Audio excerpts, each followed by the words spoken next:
Ya, ahora sí. Está grabando, ¿verdad? Sí, así que el Estupendo, icono se ya. cambia. Ya. Bueno, buenos días. ¿Me escuchan, supongo? ¿Aló? Sí que sí, Sí, sí se ya, ok. escucha. Bueno, hoy día vamos a hablar sobre transducción de señales en microorganismos y sus aplicaciones. Eh, Este cartoon se los he mostrado otras veces, pero la idea es fijar por qué los microorganismos usan estas adaptaciones, y en todo ambiente microbiano puede ser diferente, pero hay distintos cambios. Acá vemos una supuesta bacteria o arquea termofílica, entonces está muy bien a ciertas temperaturas, no tiene problema. En cambio, hay otros que sí se ven complicados y tienen que emigrar, ¿no es cierto? O morir, digamos, porque esa es la deriva. Y en realidad los microorganismos y los seres vivos siempre tienen que adaptarse a su medio ambiente y las condiciones que puedan. Entonces, todos estos seres vivos tienen mecanismos para detectar los cambios que están ocurriendo en el entorno y responder frente a ellos de una manera beneficiosa. Les voy a hablar hoy día, como les decía, de lo que se conoce como procesadores sensoriales. Existen muchos de estos sistemas, sistemas de dos componentes, que se usan por los microorganismos para responder, como les decía, a los cambios del entorno. Aquí tengo un pequeño grupo de estos procesadores sensoriales. Se llaman también, ¿no es cierto?, reguladores de dos componentes. Y el estímulo, acá en el lado izquierdo, por ejemplo, si hay una sustancia que es repelente para el microorganismo, responderá con un procesador sensorial que está formado por estas proteínas CHA y CHB y CHI, con la movilidad. Si el compuesto es repelente, se va a alejar, van a dar alejándose de las concentraciones más altas de ese compuesto, y la respuesta, como les decía, es la movilidad. También es importante, todos son importantes, pero por ejemplo la presión osmótica. Ustedes saben que cuando llueve se forman pozas, ahí pueden crecer microorganismos porque hay algunos nutrientes, etcétera, pero cuando el sol empieza a evaporar estas lagunitas, bueno, se seca, y entonces si la bacteria no es capaz de adaptarse, tiene que primeramente regular la expresión de sus porinas, puesto que son poros que permiten entrada, ¿no es cierto?, y salida de líquido, y de esa manera se puede ajustar hasta un cierto grado a estos cambios del entorno. Y así hay muchos otros. Hoy día yo les voy a hablar de un par de ellos para ilustrar. Vamos a hablar sobre la quimiotaxis y también hacia el final cómo responden los microorganismos frente a la carencia de un elemento esencial, que es el fosfato, el fósforo, digamos, en forma de fosfato. Todos los seres vivos, nadie puede vivir sin fosfato, y así hay muchos otros. Son decenas de estos reguladores de dos componentes. La siguiente diapositiva, podemos nosotros eh, ver que esta era la tapa de un libro que salió hace un tiempo. Yo le borré el título, pero aquí está cómo funcionan estos reguladores de dos componentes. Frente a un estímulo, acá estaría la célula. El primero de los dos componentes va a detectar este estímulo, y sucede que esta proteína es también una proteína que se autofosforila, puede fosforilar a otras, digamos. Es una proteína capaz de usar el ATP y transferir el grupo fosforilo a otra proteína. Y de esta manera, esta proteína que queda fosforilada ahora es activa para unirse, ¿no es cierto?, a la proteína reguladora y poder de esa manera modificarla con un grupo fosforilo. Y de esa manera, la proteína que va a ejercer la respuesta está fosforilada y activa, y en este caso se ilustra, por ejemplo, una de estas componentes que se une directamente al ADN para para expresar los genes que se necesitan para responder al estímulo. En la siguiente diapositiva les muestro lo que ocurre con algunos componentes que son capaces de fosforilar estas moléculas. Por ejemplo, en el caso de una molécula que tiene un aspartato, el aspartato aquí en este caso específico es una proteína que es la proteína CHI para la quimiotaxis, esta posee aminoácidos ácidos. Costó mucho encontrar dónde se modificaban estas proteínas, porque la mayor parte de las proteínas que se fosforilan, por ejemplo, en serina, en treonina, pero no en ácidos, y entonces costó, porque estos son más inestables, estas proteínas, estos aminoácidos fosforilados. Ustedes ven que se necesita alguien que done el grupo fosforilo, aquí tenemos, por ejemplo, que CHA, que es otro de los componentes de la quimiotaxis, que vamos a ver más en detalle, es capaz entonces de fosforilar el aspartico 57 de una proteína llamada CHI, y hay otros dadores de fosfato también, y entonces finalmente el producto de estas reacciones es la fosfo-CHI, como se ilustra aquí, su aspartato fosforilado. Eso hace que esta proteína sea activa para ejercer su función. En la diapositiva siguiente vamos a empezar a ilustrar cómo se responde frente a compuestos atrayentes o repelentes mediante la quimiotaxis de las bacterias que poseen estabilidad, porque no todas las bacterias tienen esta quimiotaxis. Ustedes ven en la parte superior de esta diapositiva, una bacteria que está en color azul y esta nada en forma suave y luego hace una voltereta y cambia su dirección y así otra voltereta sucesivamente, y es lo que se conoce como un típico paseo al azar, ¿ya? Muchas veces las personas hacen estos paseos también, mientras esperan a otra, y entonces van cambiando de dirección, caminan, y así sucesivamente. Entonces esa es la forma habitual que el microorganismo se mueve gracias a su flagelo, en esto que se conoce como un paseo al azar. Pero cuando las condiciones cambian en la parte inferior y empiezan a aparecer moléculas en el entorno de la bacteria, moléculas que son un compuesto que ella necesita y es un atrayente para ella, se dirige hacia donde la concentración de estos puntos rojos va aumentando. Para ello, nada suave y cada vez hace menos voltereta, de modo que el resultado es que se va dirigiendo con mucha eficiencia hacia la mayor concentración del compuesto atrayente. Una vez que está allí, bueno, si no se detiene y se readapta con un paseo al azar ahora en la alta concentración del compuesto atrayente, la bacteria va a seguir de largo, por lo tanto existe también una adaptación a ese entorno hasta que nuevamente sus proteínas puedan responder si es que hay un cambio. En la diapositiva siguiente les muestro algunas fotos, algunas fotografías de estos microorganismos, bueno, que son capaces de nadar y tienen flagelos. Aquí hay uno que tomamos nosotros en una fotografía afuera de Santiago, y es una bacteria muy interesante, tiene un gran flagelo, uno solo en el extremo, y entonces hay distintos tipos de estos microorganismos. Ahora, para poder determinar la quimiotaxis, existen diversas maneras. Una de las más usadas inicialmente, y que es un equipo, un armado, podríamos decir, relativamente simple, porque se hace solamente con cosas de vidrio que están en el laboratorio. Ustedes bien conocen un portaobjetos, que es donde se colocan las muestras para mirar al microscopio, y sobre este podemos poner nosotros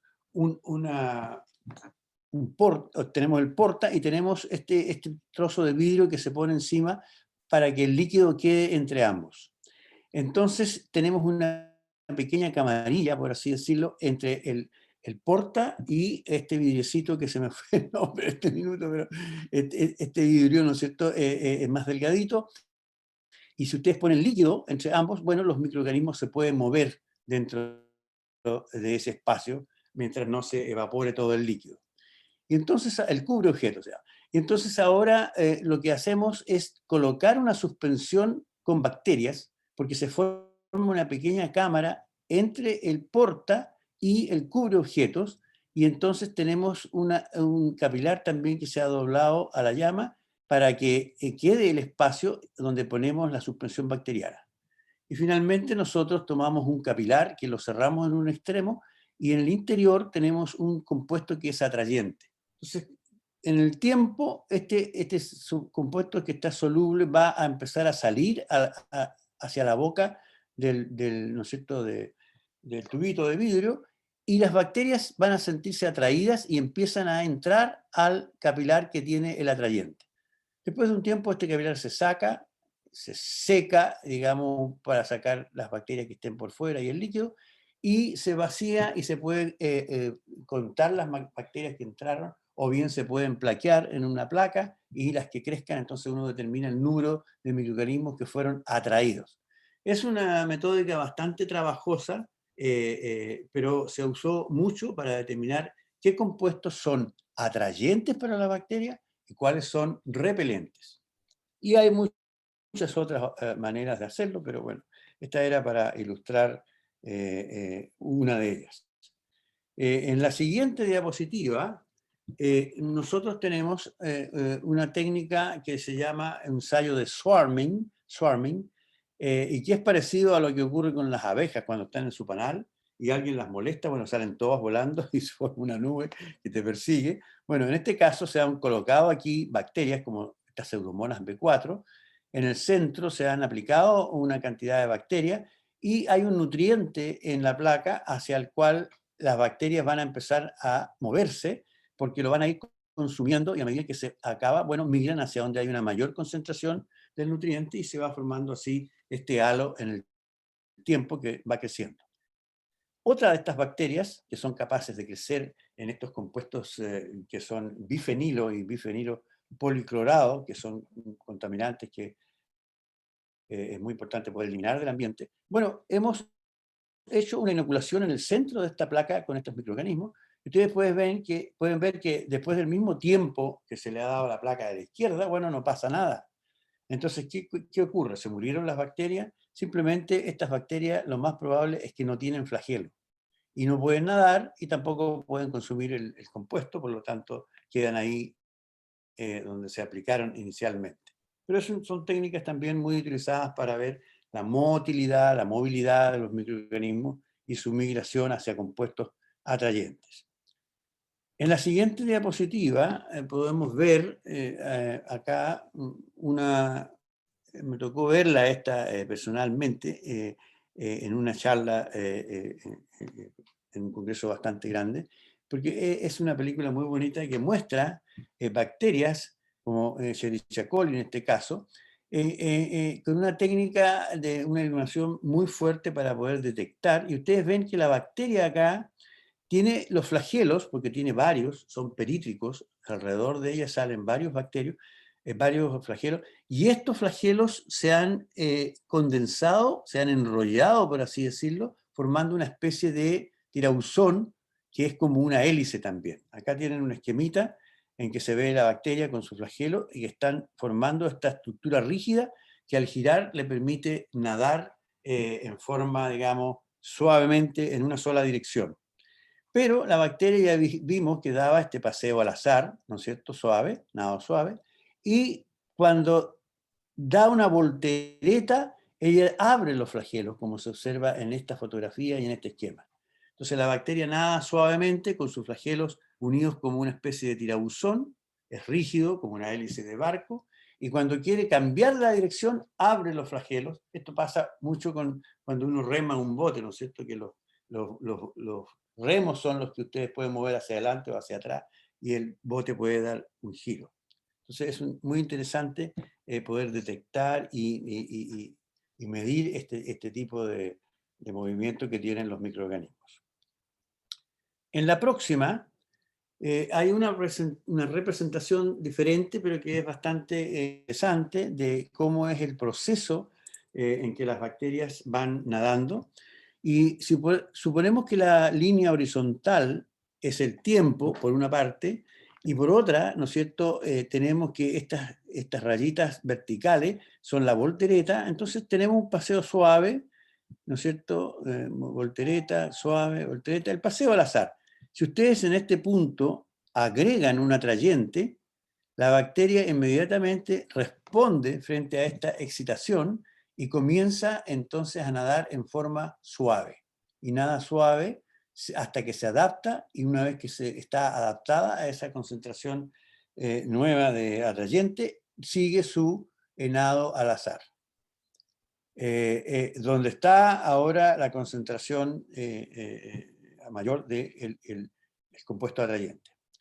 Cuando ustedes le quitan o sacan ese compuesto atrayente, la bacteria es como que se molesta y empieza a, ¿no es cierto?, dar muchos volteretas, y luego se adapta nuevamente cuando ustedes sacan el atrayente, ya una vez se había como alterado el movimiento, y luego sigue con su típico paseo al azar.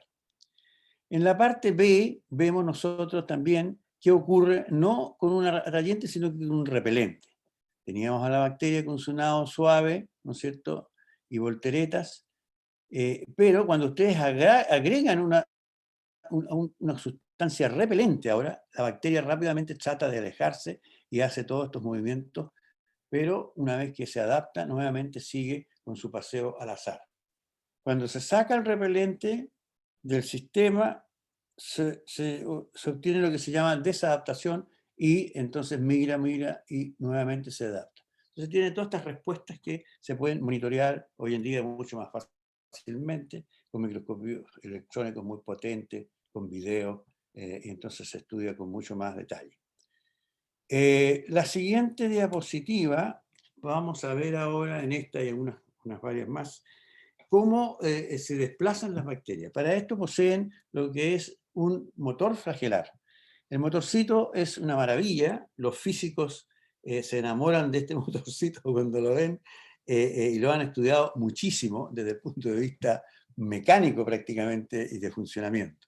Si ustedes ven aquí a la izquierda tenemos una bacteria, y entonces estamos ampliando este cuadradito que muestra la inserción del flagelo, que es el que rota, y que bueno, son varios más, pero aquí se ilustra a la derecha entonces los componentes que tendría este motor flagelar. Tenemos en el exterior la membrana externa, luego entre la membrana externa y la membrana plasmática, que está más abajo, están la capa de peptidoglicanos, en el espacio periplásmico que queda entre ambas. Y bueno, las piezas, llamémoslas así, el colector y el que recibe las cargas, digamos, para poder girar, va cambiando la polaridad, es prácticamente, como les decía, un motor desde el punto de vista físico, y en lo que gira y hace que la bacteria nade, acá tiene un gancho, y de ahí nace entonces el filamento, digamos, flagelar, que es muy largo. Entonces es un motor perfecto de funcionamiento muy eficiente. La siguiente diapositiva muestra otra representación. Esto se ha estudiado en mucho detalle mediante microscopía electrónica, y aquí están las mismas piezas, ¿no es cierto?, el gancho, el anillo, que tienen distintos nombres, bueno, pero no importa, es un detalle. Es un motor, como les decía, que funciona maravillosamente. Acá tienen una reconstitución de algunas de estas piezas, y entonces ustedes ven que a nivel ya más molecular es una pieza muy, muy interesante. En la diapositiva siguiente les muestro la diferencia que hay entre el flagelo y su inserción en la membrana en bacterias gram positivas a la izquierda y las gram negativas. Obviamente, como hay diferencias en las estructuras de membrana, tienen esta diferencia fundamental, y algunos componentes son diferentes, pero en general la parte básica en ambas tipos de bacterias es la misma. La siguiente nos muestra ahora una fotografía al microscopio electrónico electrónicos de una arquea, que son un poco diferentes, ¿no es cierto?, que las bacterias. Ellas no tienen estas mismas membranas. Como se ve aquí en la izquierda, se ve un arqueón que es más bien esférico y tiene numerosos flagelos que se pueden apreciar en su superficie. Y acá hay un diagrama, ¿no es cierto?, en que se ve que hay una capa S que tienen las arqueas. Muchas de las arqueas tienen esta capa S como membrana externa, llamémosle así. Esta es su membrana interna. Esta es una revisión que publicó una colega con la cual nosotros colaboramos desde hace años, Sonja Albers. Ella está en Alemania y seguimos colaborando. Como puede ver en la siguiente, tenemos un trabajo que acabamos de publicar en colaboración con su grupo de Alemania, y se ve claramente, este es el Sulfolobus ácido caldarius. Se ve entonces los flagelos que presenta, y también tiene pili que se señalan, digamos, por esta flechita azul. Y nosotros hemos estado estudiando el efecto que tiene la ausencia de los polifosfatos, que son polímeros de fosfato que son muy esenciales para muchas células, porque de allí pueden recurrir a sacar fosfato cuando están en hambruna. Se ve que la carencia de los polifosfatos, por una construcción que nosotros hicimos que no tendría este polifosfato, ustedes ven que en ese caso, si no hay polifosfato, tampoco hay flagelo, de modo que es un polímero muy importante para el movimiento de estos microorganismos. La siguiente, vemos, continuando con el modo de nadar que tienen, entonces estos microorganismos se comparan, por ejemplo, con el flagelo, con los cilios que tienen los eucariontes. Y ya dijimos que en las bacterias su flagelo es prácticamente una hélice de barco que gira y con eso se va desplazando. En cambio, en los eucariontes que tienen cilios, el movimiento es más bien, no sé cómo llamarlo, pero es un poco diferente, porque los flagelos oscilan de forma ondulante, por así decirlo. Ahora, ¿de dónde proviene la energía para la rotación de estos motorcitos flagelares? En la siguiente diapositiva vemos que fundamentalmente la energía en las bacterias proviene del flujo de protones. Un flujo de protones y a partir de la cadena de electrones, ¿no es cierto?, que tiene, estos protones son los que van a proveer la energía para que el motorcito flagelar funcione. En algunas otras microorganismos se usa sodio en vez de hidrógeno. Pero es importante saber eso, que a partir de estos componentes, y esto es fundamentalmente importante también en los acidófilos, porque tienen muchos protones, aunque estos protones ya entran y salen para hacer funcionar estos motores. La siguiente diapositiva, pasamos ahora a ver algunos de los estudios iniciales que se empezaron a hacer para poder entender cómo funcionan a nivel molecular estos motorcillos tan espectaculares. Acá tenemos que se empezó a buscar distintas mutaciones en distintos lugares de la célula para poder estudiar cómo funcionaba la quimiotaxis a nivel molecular. Entonces se crearon distintos tipos de mutantes. Por ejemplo, mutantes que eran específicamente no quimiotácticas. Por ejemplo, un compuesto que es muy usado y es un atrayente para la bacteria, que es el aspartato. Bueno, uno hacía una mutante, entonces que la bacteria no era capaz de dirigirse hacia ese compuesto solamente. Otra podría ser una molécula distinta, un azúcar, etc. Entonces se tenían mutantes específicas para algún atrayente o repelente.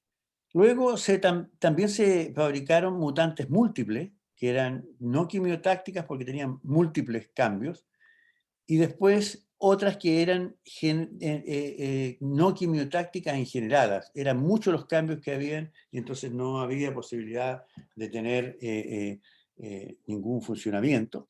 Y también mutantes en los flagelos, porque esas son no mótiles. Si no tienen flagelo, no pueden nadar.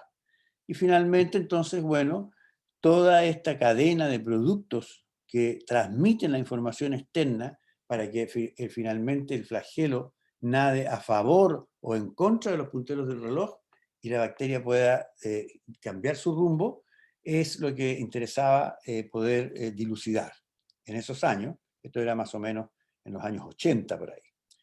La siguiente diapositiva nos muestra la misma idea. Nosotros tenemos la bacteria, una bacteria que se ilustra como una gram negativa, y hay distintos compuestos que todas estas necesitan. Por ejemplo, aspartato, distintos aminoácidos, ¿no es cierto? Maltosas, que son azúcares, galactosa, rigosa, en fin, oxígeno. Entonces hay una serie de compuestos que la bacteria necesita y deben penetrar a través, ¿no es cierto?, de las porinas, y una vez que llegan al espacio periplásmico, bueno, algunos de estos compuestos se unen a una proteína, por ejemplo, la proteína que une maltosa, maltose binding protein, o que une ribosa. Y este complejo entre esa proteína y el azúcar es lo que va a detectar el receptor que está en la membrana interna. Otros compuestos van directamente y se unen al receptor sin pasar por la unión con una proteína.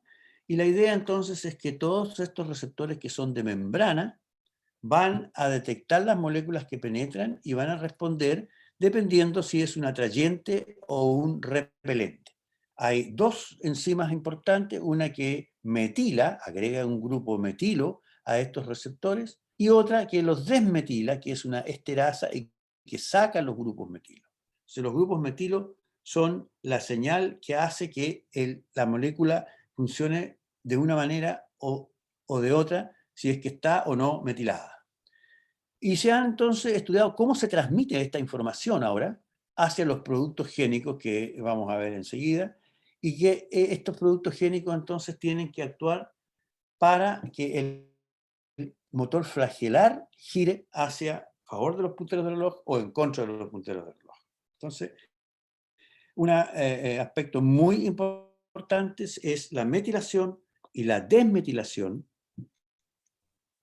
que es la señal que transmite la información hacia el motor flagelar, y después el espacio que hay para los receptores. ¿Dónde creen ustedes que están los receptores? Porque estos receptores pueden estar en toda la superficie de la bacteria o estarán en una sola parte un extremo de la bacteria, por ejemplo. Tendrán alguna nariz, entre comillas. También hay que tener en cuenta lo que se conoce como la teoría del receptor. Nadie puede tener receptores para todas las moléculas que hay en el mundo porque no cabrían en ninguna parte del cuerpo del individuo, de la célula. Por lo tanto, la teoría del receptor nos dice que generalmente ustedes, yo tuve mucha experiencia en ese tipo porque como niño andaba buscando cosas y bueno, siempre encontraba algo en sitios geriazos y cosas así. De pronto se siente un olor a podrido y entonces uno se acerca y ve que hay ahí una criatura, un ratón, muerto, lleno de moscas y con un olor horrible. Pero yo sentí ese olor a podrido, y si ustedes piensan en ese animal que se está descomponiendo, hay cientos de compuestos que tienen mal olor, pero basta con que yo tenga receptores para oler uno solo para que yo sepa que ahí hay algo que está podrido, ¿ya? Entonces, porque si no sería imposible. La quimiotaxis se ha comparado también mucho con la nariz, el olfato, porque tienen muchas cosas parecidas. Ahí ocurre lo mismo. Ustedes detectan un olor y vienen muchos otros asociados y no necesitan tener una tremenda nariz para poder tener 1.000.000 de receptores. La siguiente. Bueno, la metilación y la desmetilación resultó que era clave. Entonces empezaron los investigadores a estudiar, bueno, qué efecto tiene la metilación, qué función tiene.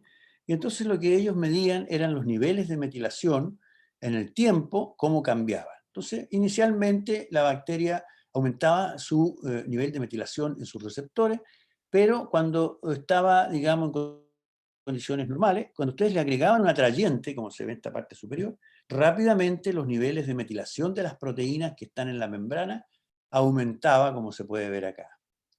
Y luego, si ustedes diluían la solución que tenían en que estaban las bacterias, el atrayente se diluía rápidamente, entonces disminuía el nivel de metilación.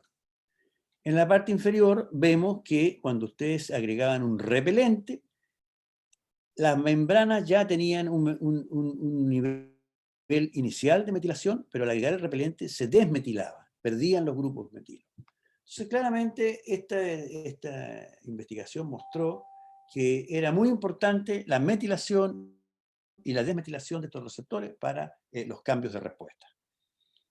En la siguiente diapositiva vemos entonces, porque cabe preguntarse, bueno, ¿dónde están estos receptores? ¿Tienen nariz las bacterias? Entonces, claro, se descubrió que existía lo que se conoce como un lugar de la nariz o una mancha de nariz, y efectivamente la mayor parte de los receptores están en un extremo de la bacteria, y entonces también sería un punto, un tipo especial, así como de nariz, por así decirlo, donde va a detectar si hay atrayentes o repelentes y va a responder. En la siguiente diapositiva les explico brevemente un experimento que parece complejo, pero que fue muy importante porque todos los investigadores empezaron a mutar, ya sea la metiltransferasa o la metilesterasa, y no encontraron que hubieran cambios significativos que pudieran explicar cómo funcionaban esto, pero encontraron que cuando ambas proteínas cambiaban, ¿ya? Y se mutaba una bacteria en la metilesterasa y en la metiltransferasa simultáneamente, entonces sí se podían ver efectos importantes. Hay una técnica que no tengo tiempo para explicárselas, pero básicamente las bacterias que tienen su flagelo. El flagelo es una proteína y las proteínas se pegan al vidrio muy fácilmente. Entonces ustedes pueden, esto se hizo con anticuerpos, y se preparó un anticuerpo contra el flagelo de la bacteria, y ustedes podían tener pegadas por el flagelo a un portaobjeto mediante este anticuerpo, y entonces las bacterias quedaban vivas, pero cuando rotaban hacia la derecha, giraban, y ustedes podían ver que estaban girando, o cuando agregaban un repelente, veían que rotaban hacia el otro extremo, y así sucesivamente. Entonces hacían su paseo al azar, y aquí lo estamos midiendo de otra manera, porque determinamos el porcentaje de nado suave, counterclockwise, es en contra de los punteros del reloj. Bueno, los relojes ahora ya no tienen punteros, pero ¿me entienden? Es hacia la izquierda girando. Y entonces aquí tenemos, por ejemplo, un típico paseo al azar. Nado suave, voltereta, nado suave, voltereta. No le hemos agregado, no le hemos agregado nada, ¿ya? Pero cuando le agrego yo un atrayente como el aspartato, en cantidades pequeñas, bueno, se ve que hay un aumento en las vueltas en contra de los punteros del reloj, porque están nadando hacia esa mayor concentración y se adapta nuevamente y empiezan a dar paseo al azar. Le agrego una mayor concentración de aspartato, nuevamente, ¿cierto? Esa siente atraída, y así sucesivamente hasta que llegamos a un valor que ya es muy alto en el tiempo. Pero cuando ahora nosotros le sacamos el compuesto, la bacteria lo que hace es como que se molesta, ¿no es cierto? Y entonces empieza a dar estas volteretas que ustedes ven ahí, y luego se adapta. Y si le agrego otro poco de aspartato, lo mismo. Entonces hay una respuesta que se puede medir fácilmente. Y entonces esta era la cepa silvestre que funcionaba bien con esta medición de agregar un atrayente y poder seguir qué estaba ocurriendo. Pero cuando se usaba una mutante que tenía tanto la metilesterasa como la metiltransferasa deletadas, la bacteria no estaba muy bien. Aquí está el paseo del azar, que casi no se ve. Le agregábamos un poco de aspartato, aumentaba, ¿no es cierto?, la respuesta, y a medida que iba agregando, aumentaba más, y había una concentración determinada en la que aumentaba tanto que se quedaba prácticamente detenida allí a una alta, ¿no es cierto?, concentración de aspartato. No había respuesta, o sea, la bacteria como que se saturó, y entonces no hay respuesta, y esto demostró claramente que se necesitaban tanto la metilación como la desmetilación para que la bacteria fuera capaz de responder a los cambios del entorno, atrayentes o repelentes. La siguiente muestra, digamos, un periodo en que se tenía conocimiento de algunas de estas cosas. Estaría la bacteria acá, su flagelo, y los componentes estos de Che, A, CW, bueno, esos eran los nombres que se le puso, A, W, y Che viene de chemotaxis, de inglés, por eso que se escribe CH, ¿no? Esto presentado en Argentina no resultaba muy, muy divertido, resultaba en realidad de hablar de tantas Che, A y Che para acá y para allá. Pero bueno, los receptores están acá, como veíamos antes, y dan su señal para que el aparato sensorial, el procesador sensorial, con estos componentes, le diga al flagelo gire en contra o gire a favor de los punteros del reloj. Básicamente ahí, bueno, están los operones con estos genes. En la diapositiva siguiente, vemos un experimento, ya se hacían en estos años, en los 80 y tantos, por ahí, experimentos genéticos bien interesantes. Entonces, se hizo acá tenemos una cepa normal, silvestre, que nada con su paseo al azar alternando entre clockwise y counterclockwise, ¿no es cierto? A favor y en contra de los punteros del reloj. Y tenemos esquematizados aquí los componentes que son los transmisores del grado de metilación que tienen los receptores que están en la membrana interna, que responden, por ejemplo, a aspartato, a serina, y la señal que les van a transmitir a los flagelos para que cambie o no su rotación. Y la bacteria silvestre va a nadar oscilando entre clockwise y counterclockwise, típico paseo al azar. Pero cuando nosotros fabricamos una mutante que le sacamos todas estas proteínas que son las que transmiten qué es lo que está pasando en la membrana externa con estos receptores, bueno, y dejamos solo un receptor para la serina, el aminoácido serina, ocurre que esta bacteria que no tiene todos estos componentes nada solo en contra de los punteros del reloj. O sea, nada suave y no hace más que nadar suave y nada más. Si a esta mutante nosotros le introducimos un plasmidio que contiene la proteína CHY, que es esta que está acá, va a tener su receptor para serina y solo proteínas CHY. Y se observó que al hacer este cambio de esta bacteria, cambiaba de nado en contra de los punteros del reloj a clockwise. O sea, la bacteria daba solo volteretas, tratando de alejarse probablemente de un repelente. Entonces se fijan que de esa manera se iba dilucidando cómo respondía la bacteria a un compuesto en el exterior y cómo se podía adaptar y poder alejarse si era un repelente o acercarse si era un atrayente. Bien, la siguiente les muestro la estructura, digamos, esquemática de una MCP, que es una proteína aceptora de grupos metilo, ¿ya? Methyl Accepting Chemotactic Proteins, por eso que se llaman MCPs, están en la membrana.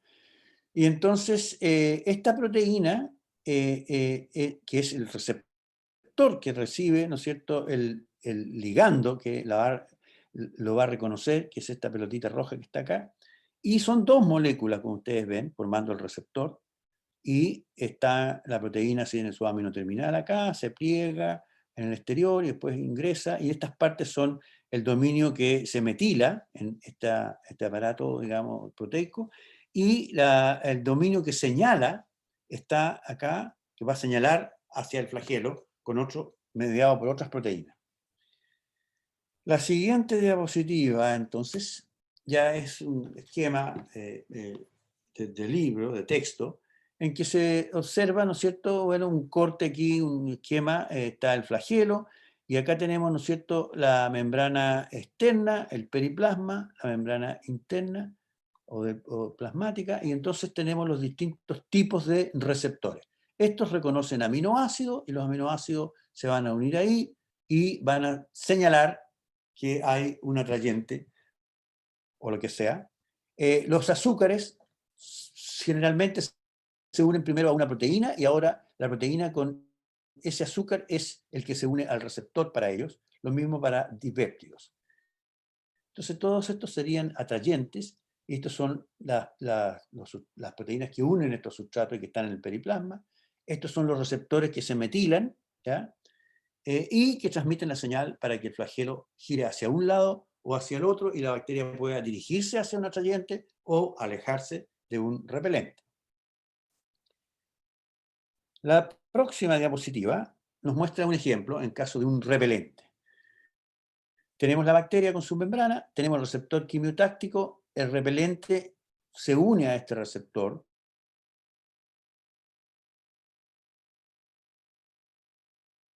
La proteína HA es capaz de fosforilarse, está estable la conexión, se fosforila y entonces mediante el ATP, como vemos acá, y esta HA fosforilada es capaz entonces de actuar sobre el flagelo, porque cuando está fosforilada hace que la bacteria haga tumbos y se aleje entonces del repelente que estaba detectando en el exterior, ¿ya?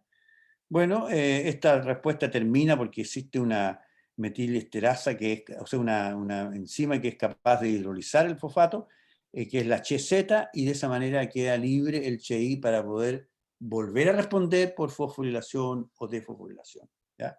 Entonces, ese es el esquema así muy general. Es complejo, los sistemas de dos componentes son bastante complejos de seguir, pero básicamente yo les he dado la idea. Hay algunos que son más complicados aún. Déjenme ver, ya estamos en la hora prácticamente, pero me deben quedar, espero, unas pocas que las terminamos de ver más rápidamente. Nosotros hemos trabajado con quimiotaxis y hemos trabajado también con distintos compuestos. Por ejemplo, ustedes saben que hay una gran contaminación ambiental que es terrible, digamos, peces muertos, en fin, es una atrocidad. Y entre todas estas maravillosos productos que el humano deja en el ambiente, hay algunos que se llaman, ¿no es cierto?, los policlorobifenilos, ¿ya? Policlorobifenilos, que son compuestos que se usaban para hacer transformadores, entre los transformadores eléctricos, y que hay mucha contaminación, y entonces se han utilizado microorganismos, porque los microorganismos son capaces de degradar estos compuestos policlorobifenilos y poder entonces limpiar el ambiente. Y se pueden tener distintas aproximaciones, ¿ya? Por ejemplo, nosotros decidimos, como estábamos trabajando también con la quimiotaxis, buscar algunos de estos mecanismos que fueran móviles y quimiotácticos frente a estos compuestos clorobifenilos para poder acceder a ellos y eliminarlos del ambiente. No es fácil, se dice fácilmente, pero bueno, hicimos algunos estudios y se estudió, como ustedes ven, estas cosas con estos compuestos policlorinados que son muy tóxicos y vimos cómo se degradaban, ¿ya? Mediante las enzimas que producen estas bacterias, pero también tienen quimiotaxis hacia estos compuestos. Y eso es importante porque si son capaces de moverse, nadar, van a poder acceder mejor, como se ilustra aquí, a donde están los sitios contaminados y los compuestos que hay que degradar. Si son móviles, van a llegar mejor, como les decía, y entonces esa era la idea, y nosotros hicimos quimiotaxis sobre estos compuestos para ver si realmente se podían usar. Este fue un trabajo también que hicimos hace algunos años, y nunca alguien había medido la quimiotaxis para estos compuestos, ¿ya? Entonces, bueno, ya estamos, como les digo, un poco pasados. Vuelvo al esquema inicial. Los microorganismos en su ambiente requieren muchas cosas. Por ejemplo, requieren compuestos como el fosfato. Todos los seres vivos necesitamos fosfato, no podemos vivir sin ese compuesto. Entonces, les voy a, brevemente para finalizar, hablamos sobre todo de la motilidad, la quimiotaxis, que es uno de los sistemas, pero vamos a mostrar ahora otro, que es la respuesta a la carencia de fosfato, que es un elemento esencial para los seres vivos. y que es más característico, porque el de la quimiotaxis, como ustedes vieron, no había una regulación a nivel transcripcional, pero en cambio en estos otros sí que la hay, y que muchos de los sistemas reguladores de dos componentes la tienen. La idea es que, bueno, ustedes tienen una célula que se tiene que dividir para dar origen a dos células hijas, y bueno, se necesita todos los elementos, carbono, nitrógeno, oxígeno, etcétera, y de esa manera obtiene todas sus macromoléculas. En el caso del fosfato, es un sistema regulador de dos componentes característico y tiene sus complicaciones también, pero el sensor es una proteína que se llama FOR, ¿ya? Y el regulador es una proteína FOB. Esta que está acá es FOB, que es el regulador, y este es el sensor, la proteína FOR. Básicamente tenemos que los compuestos como fosfato y azúcares fosforilados penetran a través de las porinas al espacio periplásmico, y ahí se puede obtener fosfato a partir de azúcares fosforilados, se degradan y hay fosfato libre, y también que se puede unir entonces a la proteína sensora, que es en este caso FOR, pero se une a una proteína que se llama PSTS, y hay un complejo, PSTA, B, C, U, y todo este complejo, este es el que une al fosfato desde el periplasma. Este complejo cambia su conformación y hace que el regulador entonces detecte este cambio, y con ello lo que se obtiene es una mayor captación del fosfato, porque la proteína que es la reguladora, FOB, es la que va a unir el fosfato, ¿ya? Y lo va a poder entregar a la célula que lo está necesitando. Bueno, acá les muestro algo que ustedes ya saben muy bien, que es los lugares donde se une en el DNA, por ejemplo, la RNA polimerasa, tiene una región -10, -35, donde se une la RNA polimerasa con sus unidades, y hay distintas maneras de regular o no este tipo de transcripción. Ustedes ven aquí, por ejemplo, hay algunas proteínas que se unen río arriba de esta región donde se une la RNA polimerasa, y una vez que se une esa proteína, entonces se puede expresar el gen que está arriba o abajo. Y en el caso que nosotros estamos viendo, donde está la región para la síntesis para captación de fosfato, tiene también la región -10 para la unión de la RNA polimerasa, pero en vez de tener la -35, tiene una caja FO, así denominada, y de esta manera, entonces la proteína FOB se une allí y puede entonces agregarse después los componentes de la RNA polimerasa para que se transcriban los genes río abajo de estas regiones donde se va a sintetizar entonces las proteínas que se requieran para la captación del fosfato. En esta diapositiva siguiente tenemos ahí detalles de las secuencias que tiene, en vez de la que estábamos viendo de la RNA polimerasa normal, y son varias cajas FO y varios operones que están involucrados en la captación de fosfato.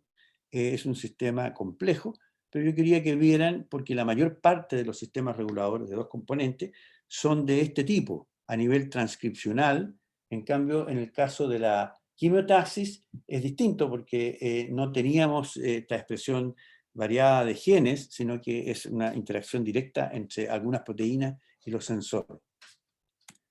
Y acá finalmente entonces tenemos un esquema en que el fosfato puede detectarse por este sistema regulador, y finalmente no se conoce bien el detalle, pero son los mismos sensores, ¿no es cierto?, los que ponen fin a la respuesta, porque los reguladores FOB se unen a varias de estas cajas para que la RNA polimerasa funcione y pueda captar mayor cantidad de fosfato. Y no tengo más tiempo, pero nosotros hemos trabajado seguimos trabajando con aspectos de la biominería, que es muy importante para el país. Como ustedes saben, el cobre ahora tiene un precio muy arriba, lo cual tiene muy contentos a los chilenos, pero a veces baja mucho y así sucesivamente, pero para nosotros es de gran importancia. Y hay muchos minerales que tienen metales ahí, como cobre, pero hay otras cosas que están presentes, como por ejemplo el arsénico. Y el arsénico es muy, muy tóxico, es un análogo del fosfato, es muy parecido químicamente al fosfato, el arseniato. Y hay minerales que contienen arsénico, y entonces si hay arsénico, nosotros quisimos ver qué pasaba con las bacterias. Estas son unas bacterias, Acinetobacillus ferroxian se llama en este caso, que están presentes en las faenas mineras. Y ustedes ven que si ustedes lo crecen, crece muy bien en un medio artificial, y cuando hay fosfato presente, no hay problema. Y cuando ustedes agregan arsénico, como se ve en esta línea punteada, en bajas concentraciones, no sucede nada porque es un análogo, pero hay suficiente fosfato. Pero cuando ustedes tienen una condición que ya han usado una parte del fosfato, la bacteria puede crecer con el fosfato que va quedando, porque hay algunas reservas, como los polifosfatos, por ejemplo. Pero cuando ustedes agregan arsénico, ahora ya la bacteria no es capaz de crecer, porque a estas concentraciones más bajas sí que tiene un efecto el arsénico, y por lo tanto es muy importante en minerales que hay en estas faenas que tengan arsénico, poder monitorear los niveles de fosfato, porque entonces la lisiviación puede inhibirse mucho si hay arsénico y no va a funcionar nunca. Entonces, nosotros hicimos un kit que se podían medir estos niveles. Como ustedes ven, todo puede tener una aplicación. Y creo que con eso ya terminamos esta clase.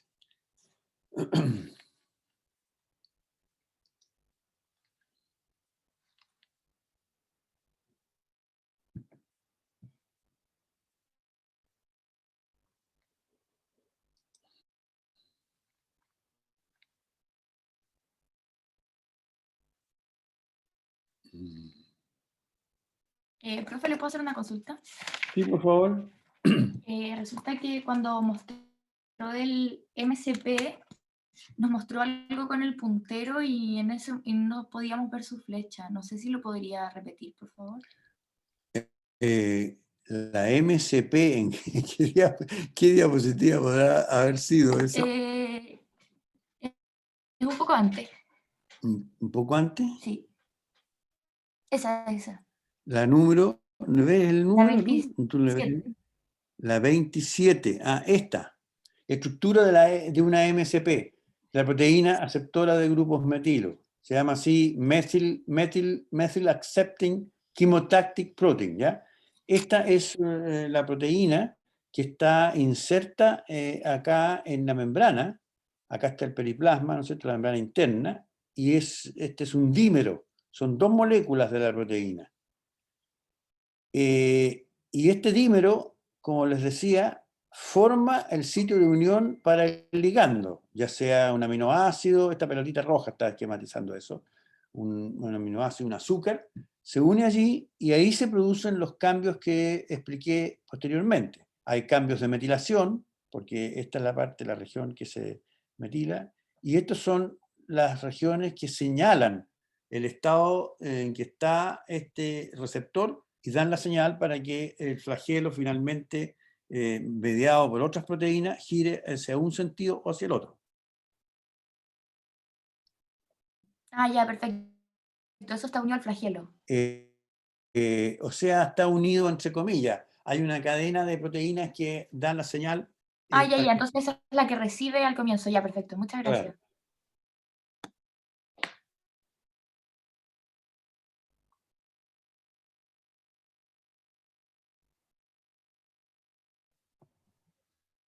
Entonces, ¿cuál es el dominio que se metilaba? El dominio que se metila es esta región acá en el medio, digamos. Esos puntitos negros serían los grupos metilo, sí, en las MCP.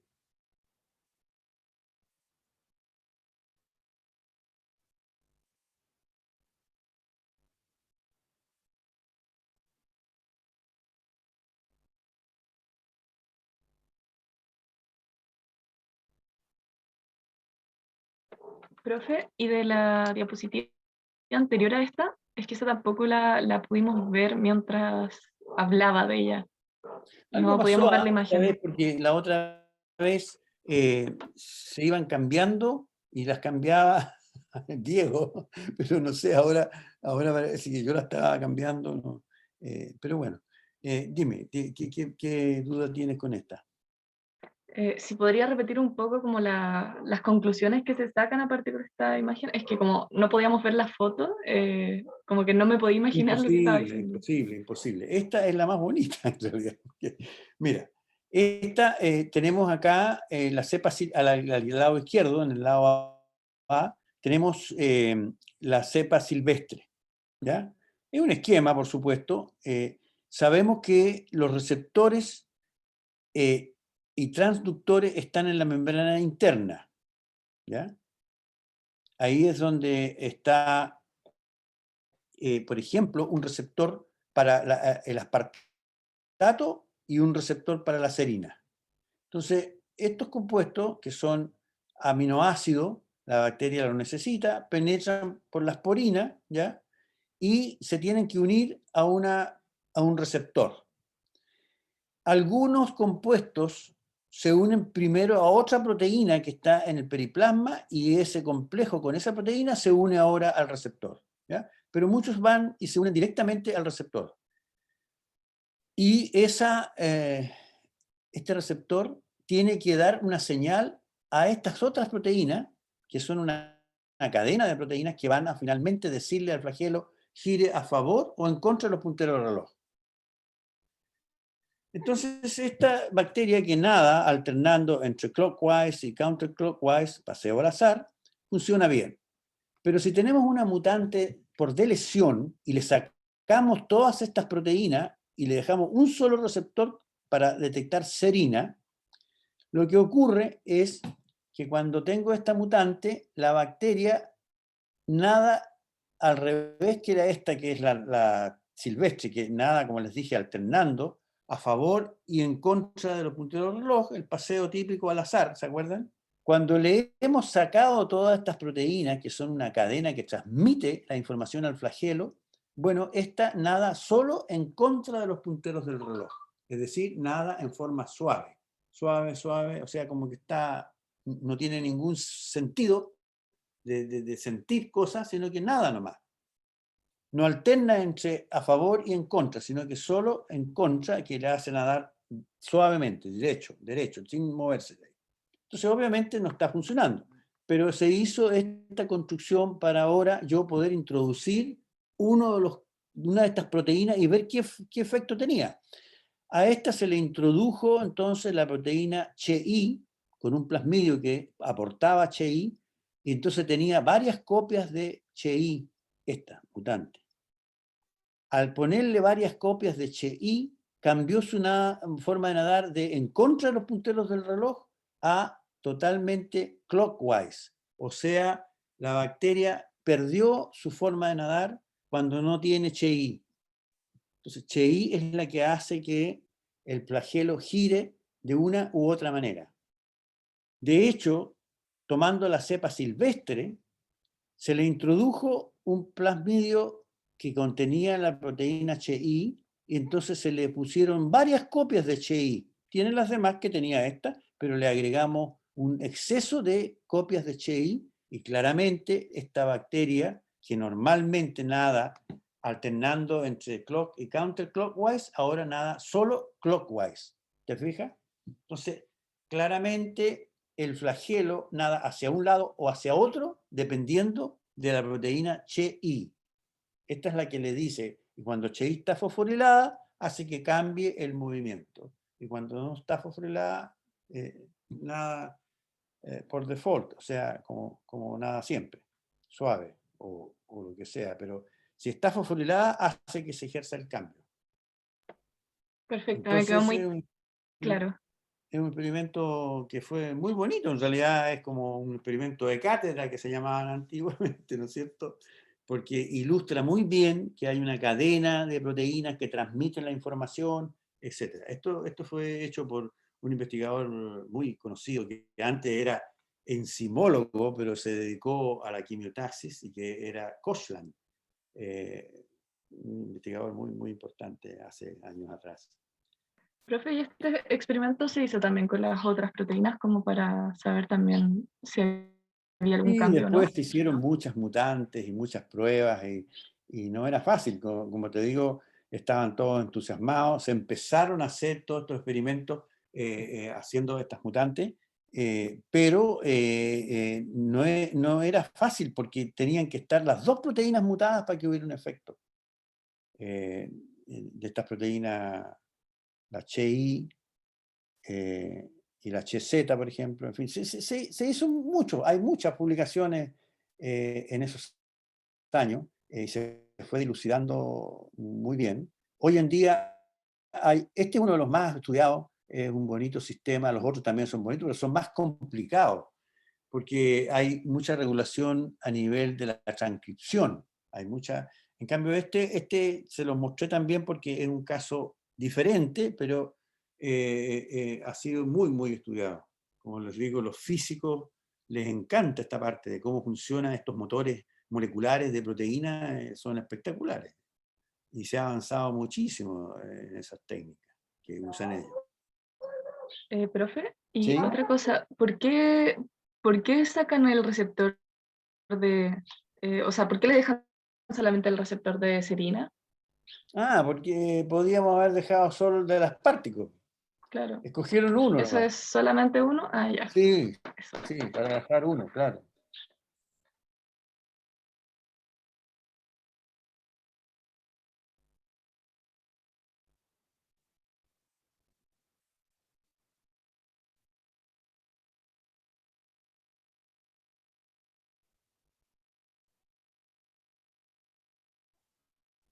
¿Hay más preguntas para el profesor, creo? Profe, entonces cuando el flagelo se mueve clockwise, ¿ahí avanza o retrocede? ¿Perdón? ¿Cómo dices tú? Cuando se mueve clockwise, ¿es cuando hay un atrayente o cuando hay un repelente? A ver, cuando hay un atrayente, la bacteria quiere ir hacia el atrayente, por lo tanto tiene que nadar suave, no con voltereta, ¿no es cierto? Quiere dirigirse hacia allá. Counterclockwise es en contra de los punteros del reloj. ¿Te fijas? Lo que pasa es que los relojes ahora son digitales y no tienen puntero, pero gira hacia un sentido o hacia el otro. ¿Me entiendes tú? O sea, el flagelo, cuando la bacteria va nadando con su flagelo, el flagelo está rotando en contra de los punteros del reloj. ¿Ya? Si tú pones tu dedo índice estirado, estaría girando hacia la izquierda, ¿ya? En contra de los punteros del reloj, porque los punteros del reloj se mueven hacia la derecha, ¿te fijas? Son esas dos posibilidades, a favor o en contra de los punteros. Y cuando nada suave, está en contra de los punteros del reloj. Y cuando cambia, generalmente lo que ocurre es que los flagelos se abren. Y eso hace que haga un giro. ¿Ya? Es como cuando tú vas en un bote a remo, ¿ah? Eso es divertido. Yo en las clases antes traía hasta un juguete con cuerda para mostrarles a ustedes cómo pero ahora no hay tiempo para ese tipo de cosas. Pero, por ejemplo, cuando el joven va y quiere conquistar a la dama y la lleva, digamos, y van a un lago y se pone a remar, es muy divertido eso, porque ustedes cuando reman, y si uno de los remos lo hacen hacia adelante y el otro hacia atrás, ¿qué sucede? Gira el bote, y el bote gira, porque los remos son rígidos, entonces si ustedes pueden uno hacia adelante y el otro hacia atrás, el barco hace un giro. ¿Ya? Es lo mismo que hace con el flagelo. Son rígidos y si ustedes los giran hacia un lado o hacia el otro, van a poder cambiar el rumbo.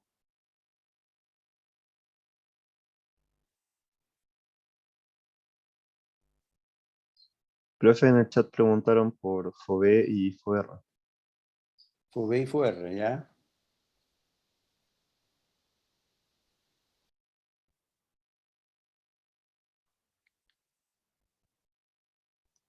Ah, ¿tú quieres que ponga esa parte? Estoy buscando la diapo. ¿Esta diapo?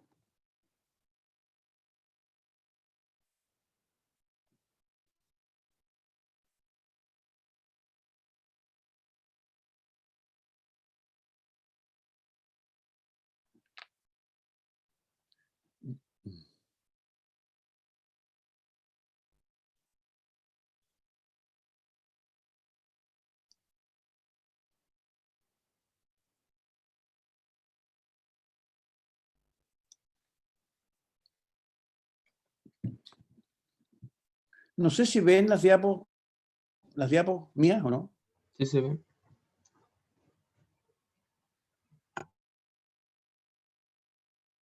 ¿Estás ahí, Diego?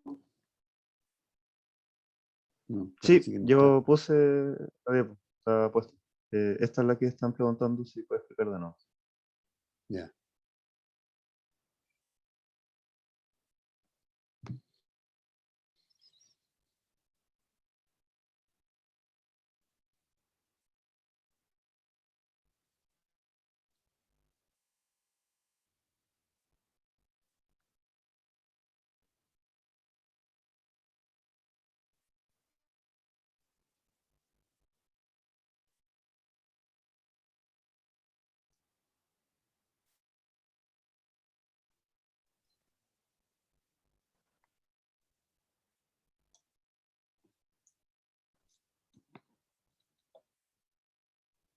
¿Estás buscando la diapo?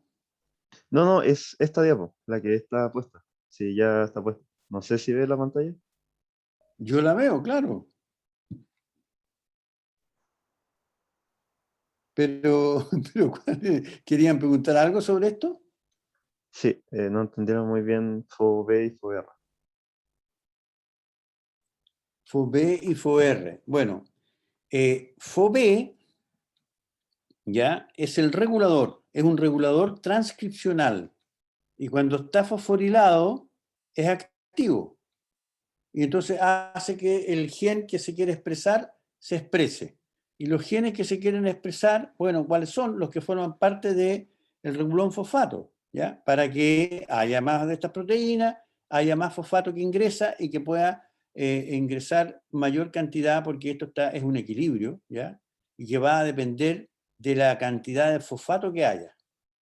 Si ya hay suficiente fosfato, bueno, ya deja de incorporarse porque habría una inhibición, ¿ya? Te fijas, depende, aquí como está esta flecha, depende de la concentración de fosfato. Tiene capacidad de captar fosfato hasta un cierto punto solamente. Pero básicamente entra el fosfato al periplasma. Esto es detectado por este complejo y de esa manera entonces se da la señal a la célula si sigue incorporando más fosfato o no. Porque ya cuando se alcanza el equilibrio y hay suficiente fosfato, bueno, ya no se necesita más y se pondría a término, que no se conoce exactamente bien, porque son estas mismas proteínas las que están implicadas ahí, que de alguna manera cambian estructura. Bueno, hay varios operones y se unen varias de estas proteínas, ¿no es cierto?, a los sitios de las cajas FO, y de esa manera, como te digo, no está exactamente claro, pero cuando hay una cantidad suficiente de proteína, eso cambia, no sé, pues, lo típico de que se cambia la conformación del sistema y ya no sigue incorporando más. Pero depende mucho de lo que haya en el exterior, porque este sí se detecta aquí por este equilibrio entre ambas situaciones, ¿ya?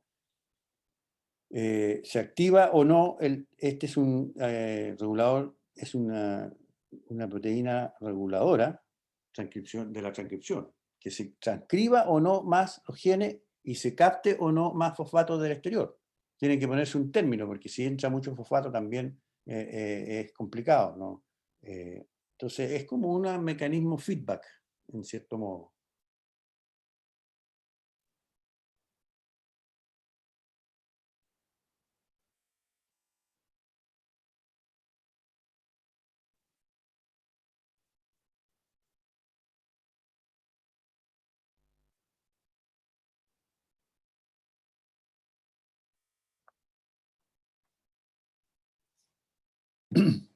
Bueno, no sé si tienen alguna otra pregunta. Tengo una reunión enseguida, ahora otra. Eh,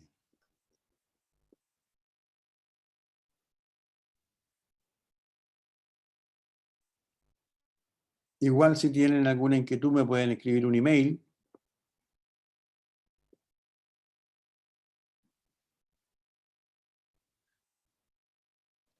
¿Hay alguna pregunta más para el profesor? Ah, yo tenía que eso de la teoría del receptor significa que no había como, no podía haber un receptor para cada molécula. ¿Eso nomás significa la teoría del receptor? ¿O era como otra cosa?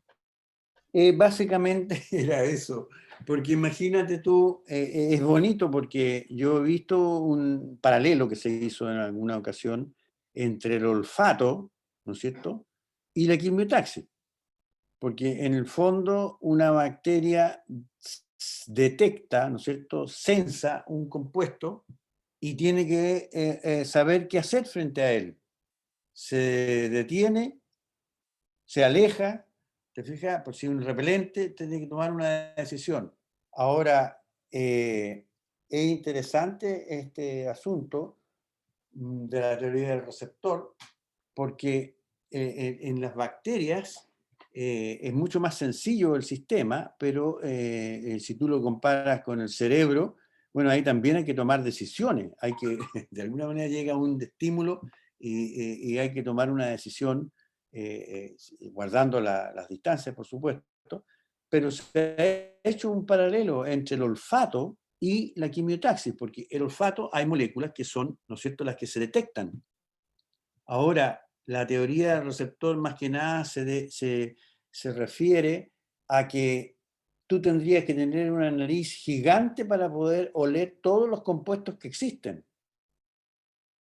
Pero no necesariamente, porque como les explicaba yo, cuando se pudre un cuerpo, los compuestos que allí hay son cientos, miles tal vez, pero dos o tres, que son los más hediondos, por así llamarlo, eso me dan al tiro la idea de que hay algo que está podrido y no necesito yo tener miles de receptores en mi nariz, porque sería imposible.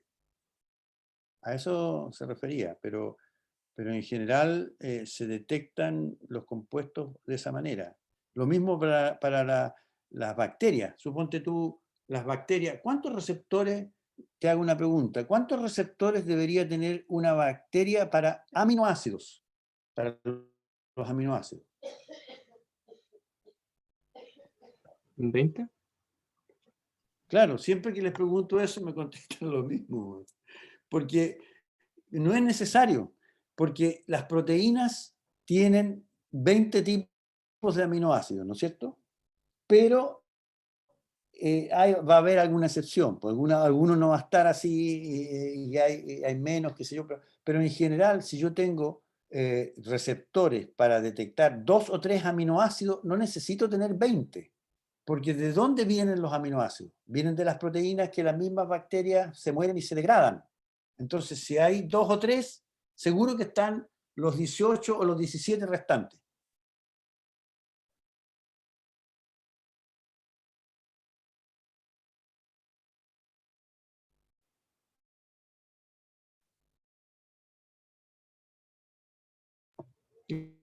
Gracias.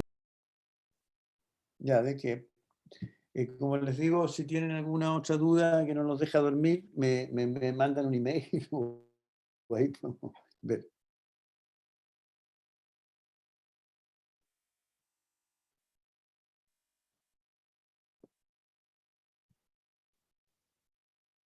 Entonces, ¿terminamos, Diego? Si es que no hay otra duda, yo creo que sí. Les voy a subir Sí. el video y el PPT al tiro.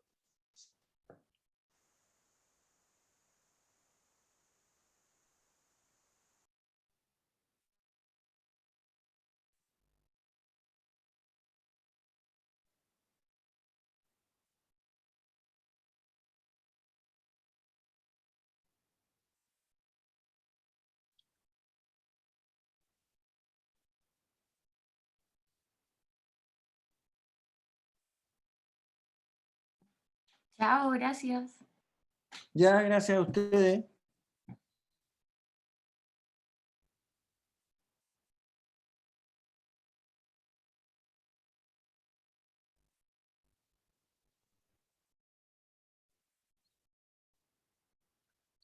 Aló, Diego, ¿estás ahí, Diego?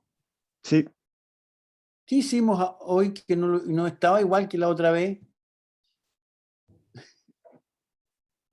creo que tuve como un problema con el equipo porque las cambié y no se cambió. Y después como que se cambiaron rápido. No sé bien qué sucedió. Sí, algo pasó, porque la otra vez iba apretando yo las diapos, ¿te acuerdas? Sí, pero era porque yo escuché el sonido y la cambié yo. Bueno,